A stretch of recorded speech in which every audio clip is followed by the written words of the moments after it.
ഗുരുവായൂർ അമ്പലത്തിൻ്റെ തൊട്ടടുത്തെന്ന് പറഞ്ഞാൽ ഒരു 5 കിലോമീറ്റർ അല്ലെങ്കിൽ 6 കിലോമീറ്റർ വ്യത്യാസം ഉണ്ടാവുള്ളൂ. അതിൻ്റെ തൊട്ടടുത്തൊരു പാറക്കെട്ടിൻ്റെ ഇടയിൽ ഒരു അമ്പലമുണ്ട്, ശ്രീകൃഷ്ണൻ്റെ. എല്ലാവർക്കും അറിയുമെന്നറിയില്ല. ഞങ്ങളും ഇതുപോലെ ഭാര്യ ഇൻസ്റ്റാഗ്രാമിലൊരു റീൽസ് കണ്ടിട്ട് ഞങ്ങൾ അങ്ങനെ അറിഞ്ഞിട്ടാണ് ഇപ്പോൾ അമ്പലത്തിലേക്ക് പോകുന്നത്. അമ്പലത്തിലേക്കുള്ള വഴി കണ്ടനാശ്ശേരി എന്നാണ് സ്ഥലത്തിൻ്റെ പേര്. കല്ലൂർത്തലൈ ശ്രീകൃഷ്ണ ഭഗവതി ക്ഷേത്രം, ഭഗവതിയുണ്ട് ആ ക്ഷേത്രത്തിൽ, ശ്രീകൃഷ്ണനുണ്ട്. ശ്രീകൃഷ്ണൻ്റെ പാദമുദ്ര അവിടെ പാറകളിൽ പാദം പതിഞ്ഞിട്ടുണ്ടെന്നാണ് ഐതിഹ്യം. കണ്ടു ഞങ്ങളത്. വണ്ടി പാർക്ക് ചെയ്ത് ഞങ്ങൾ അമ്പലത്തേക്ക് നടന്നുകൊണ്ടിരിക്കട്ടാ. അപ്പോൾ അവിടെ ഒരു നായ ഇരിക്കുന്നുണ്ട്. കയറി ചെല്ലുമ്പോൾ തന്നെ ഒരു ചെറിയൊരു മുല്ലത്തറ പോലൊരു ഇതുണ്ട്. ഇതാണത് മുല്ലത്തറ. പിന്നെ അവിടെ നായനെ നോക്കി നിൽക്കുക. ഞങ്ങൾ കുറച്ച് നേരം വൈകി അങ്ങോട്ട് എത്താനായിട്ട്. 10:45 അമ്പലം അടച്ചു. വന്നാലും ഞങ്ങൾ അമ്പലത്തിലൊക്കെ കയറി തൊഴുത് വഴിപാടൊക്കെ ഇട്ടിട്ട് ഇങ്ങോട്ട് പോന്നു. അവിടെ ഒരു അമ്മായി നിന്ന് പാത്രമൊക്കെ കഴുകുന്നുണ്ട്. പാത്രങ്ങളും വിളക്കുകളും ഒക്കെ കഴുകി റെഡിയാക്കി വയ്ക്കുന്നുണ്ട്. കുറച്ച് ആൾക്കാരൊക്കെ ഉണ്ട് മുകളിൽ. ഞങ്ങൾ അമ്പലത്തിൽ കയറി തൊഴുത് പോന്നു. നാളെ 1-ാം തീയതിയാണല്ലോ. 1-ാം തീയതിക്ക് വേണ്ടിയുള്ള തയ്യാറെടുപ്പുകൾ അമ്മായി അവിടെ ചെയ്തുകൊണ്ടിരിക്കുന്നത്. അച്ചുട്ടൻ എന്നോട് പറഞ്ഞത് പാമ്പിൻ്റെ മാളെന്ന് പറഞ്ഞിട്ട് വിളിച്ച് കാണിച്ചു തരുന്നത്. അത് വെള്ളമൊലിച്ച് വരുന്നൊരു ഇതാണ്. ഇവിടെ കുറച്ച് പുത്താങ്കരികൾ എന്നല്ലേ പറയാം, പുത്താങ്കരി. അത് പ്രസാദമൊക്കെ തിന്നുകൊണ്ടിരിക്കുന്നുണ്ട്. വലിയ പാറയാട്ടാ. ഏകദേശം ഒരു 15-20 അടിയോളം ഉയരമുണ്ട്. ആ 20 അടി ഉയരത്തിൻ്റെ മുകളിലൊരു ചെറിയൊരു നീരുറവ പോലെ. അതിന് ഒരുപാട് താഴ്ചയുണ്ടെന്നാണ് പറയുന്നത്.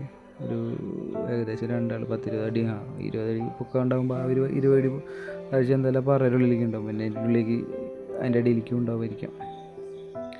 അതിൻ്റെ അപ്പുറത്തൊരു കുളം, വലിയൊരു കുളം പോലെ തന്നെ. ബാക്കി എല്ലാ ഭാഗവും സാധാരണ പോലെ കേട്ടോ. അവിടെ ഒരു പാറ അങ്ങനത്തെ ഇതുകളൊന്നുമില്ല. ഇവിടെ ഈ അമ്പലത്തിന് ചുറ്റും മാത്രമേ ഈ പാറകൾ കാണുള്ളൂ. ഒക്കെ നമ്മളൊക്കെ നല്ല ഈ മണ്ണും പ്രദേശത്തൊക്കെ കാണുന്ന പോലുള്ള സ്ഥലങ്ങളിൽ തെങ്ങുന്തോപ്പും അതൊക്കെ ആയിട്ട്. വാട്ടർ ലെവൽ കണ്ടില്ലേ? ഏകദേശം ആ കുളം ഏകദേശം 20 അടി താഴെ. ആ ലെവലിലുള്ള വെള്ളത്തിന് ഈ പാറയുടെ മുകളിൽ ഇപ്പോഴും വെള്ളം നിൽക്കുക. എത്ര വേനലായാലും ആ വെള്ളം പറ്റില്ല എന്നാണ് പറയുന്നത്. ഇങ്ങനെയാണ് രണ്ട് പാറകളുടെ ഇടയിലാണ് ആ അമ്പലം സ്ഥിതി ചെയ്യുന്നത്. ഇടയിലായിട്ട് വേറെ ഫാമിലി വന്നിട്ടുണ്ട് കേട്ടോ കാണാനായിട്ട്. ഇപ്പോൾ സമയം കഴിഞ്ഞ് കുറേ ആൾക്കാരുണ്ട്. അത് തിരക്കായിരുന്നു എന്നാണ് പറഞ്ഞത്. ഇതാണ് പാദമുദ്ര. പാദം ശ്രീകൃഷ്ണൻ്റെ പാദമാണെന്നാണ് അത് വിശ്വസിക്കുന്നത്.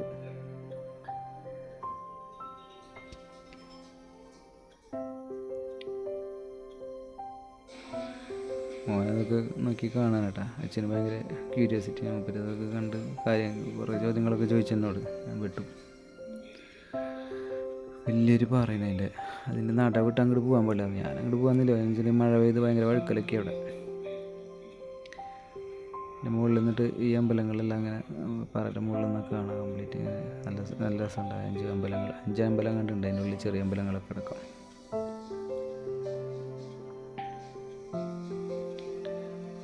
ചുമ്മാ ഭയങ്കര പ്രാർത്ഥനയൊക്കെ ആയിരുന്നു അവിടെ.